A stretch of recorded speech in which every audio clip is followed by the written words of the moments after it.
আমি টুম্পা, আপনারা দেখছেন টুম্পার লাইফস্টাইল। আজকে আমি আপনাদের করে দেখাবো ঘুগনি, মটরের ঘুগনি। তো মটর আমি বসিয়ে দিয়েছি, এবার এটাকে আমি সিটি দিয়ে নেব।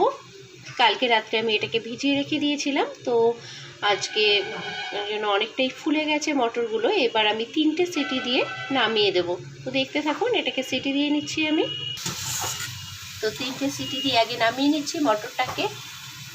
দেখুন আমার মটরগুলো সেদ্ধ হয়ে গেছে।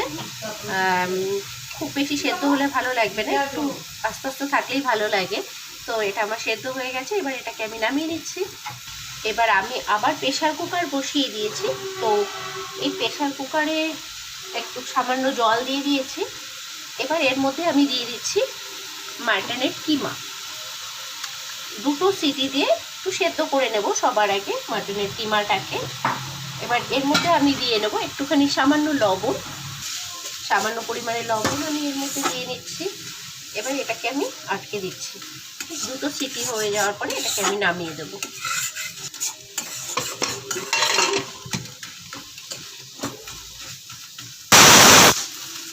তো 2টো সিটি পড়ে গেছে, এবার আমি এটাকে নামিয়ে নিচ্ছি। এবার আমি একটা চাটু বসিয়ে দিচ্ছি, এখানে ফ্রাই প্যান বসিয়ে দিলাম। এই চাটুতে আমি ঘুগনির ভাজা মশলাটাকে প্রথমে রেডি করে নিচ্ছি। তো প্রথমে আমি এখানে দারচিনি দিয়ে নিচ্ছি, এরপরে আমি এর মধ্যে এলাচ দিয়ে নিচ্ছি। এলাচগুলোর মুখগুলো আমি একটু ফাটিয়ে দিয়েছি। এবার এইগুলো একটুখানি আগে নেড়ে চেড়ে নেব 10-15 সেকেন্ড মতো। ফ্লেমটাকে একটু লো করে এগুলো একটু ভেজে ভেজে নেব, নাহলে পুড়ে যাবে। এরপরে আমি 2টো শুকনো লঙ্কা এর মধ্যে দিয়ে নিচ্ছি। এবার এখানে আমি 1 চামচ মতো আস্ত ধনে দিয়ে নিচ্ছি। এবার এগুলো ফ্রাই হয়ে গেছে মোটামুটি। এবার আমি এর মধ্যে দিয়ে নিচ্ছি 1 চামচ মতো জিরে। এবার আমি এর মধ্যে দিয়ে নিচ্ছি 3টে তেজপাতা। এগুলো দিয়ে আবার একটু ফ্রাই করে নেব। ভাজা মশলা রেডি হয়ে গেছে, এবার আমি এটাকে গুঁড়ো করে নিচ্ছি। কড়াইটা গরম হয়ে গেছে, এবার আমি এখানে আজকে আমি সর্ষের তেল দিয়ে রান্নাটা করব। তো সর্ষের তেল দিয়ে দিচ্ছি সবার আগে। তেলটা গরম হয়ে গেছে, এবার আমি এর মধ্যে নারকেলগুলোকে প্রথমে ভেজে নেব।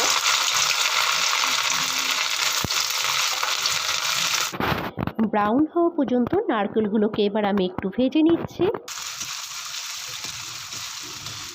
এবার নারকেলগুলো ভাজা হয়ে গেছে, এবার আমি এগুলোকে তুলে নিচ্ছি। এবার আমি ছোট ছোট করে আলু কেটে রেখেছিলাম, সেগুলোকে একটু ভেজে নেব।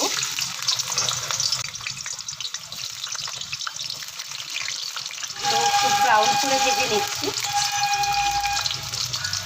আলুগুলো ভাজা হয়ে গেছে, এবার আলুগুলোকে আমি তুলে নিচ্ছি।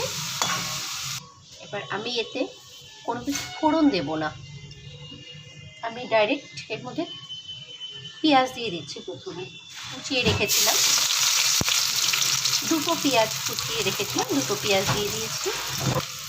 পেঁয়াজের মধ্যে সামান্য লবণ দিয়ে দিচ্ছি।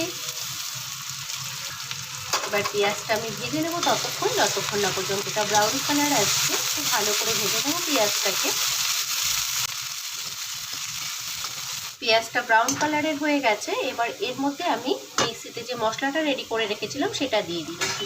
এর মধ্যে আছে কাঁচা লঙ্কা পেস্ট, আদা পেস্ট আর রসুন পেস্ট। মশলাটাকে এর মধ্যে দিয়ে এবার আমি কষিয়ে নেব। এবার এর মধ্যে আমি দিয়ে দিচ্ছি টমেটো কুচি। একটা টমেটো এখানে আমি কেটে রেখেছিলাম, টমেটো কুচি দিয়ে দিচ্ছি একটা। খুব ভালো করে আগে এই মশলাটাকে এবার কষিয়ে নিতে হবে।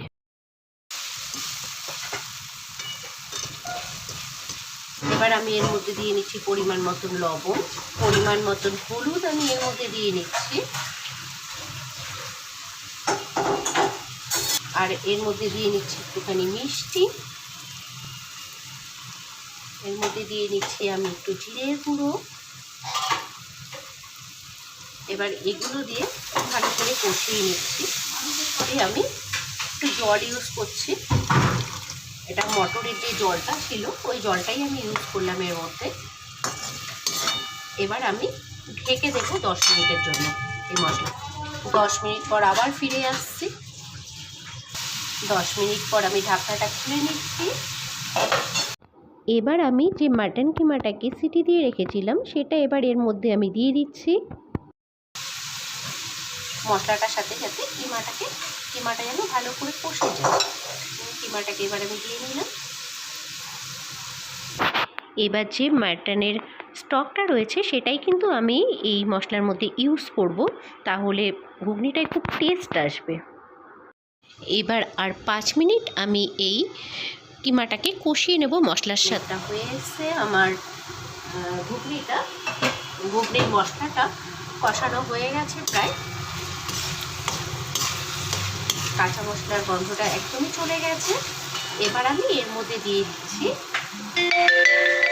যে নারকেলটা আমি ভেজে রেখেছিলাম, সেই নারকেলটা এর মধ্যে আমি দিয়ে নিচ্ছি। এবার এর মধ্যে দিয়ে নিচ্ছি যে আলুগুলোকে আমি কেটে ভেজে রেখেছিলাম, সেই ছোট ছোট আলুগুলোকে এর মধ্যে আমি অ্যাড করে দিচ্ছি।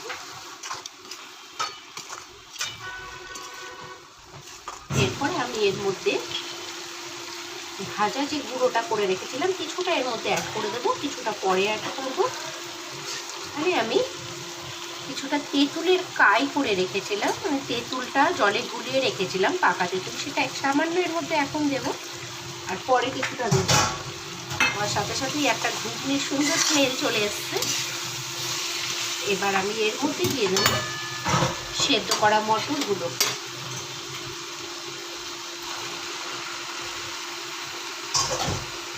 এবার এই মটরগুলোকে দিয়ে আবার মশলার সাথে একটু কষিয়ে নেব। মটরগুলো আর নতুন করে সেদ্ধ করার কিছু নেই, যেহেতু এটা আমি সেদ্ধ করে নিয়েছি ভালো করেই। এবার জাস্ট একটু কষিয়ে নেওয়া এটার সাথে, মশলাগুলোর সাথে। 5 মিনিট পর দেখুন মটরটা ভালো নরম হয়ে গেছে, আরও নরম হয়ে গেছে। এবার আমি যে মাটনের স্টকটা ছিল সেটা এর মধ্যে অ্যাড করে দিচ্ছি।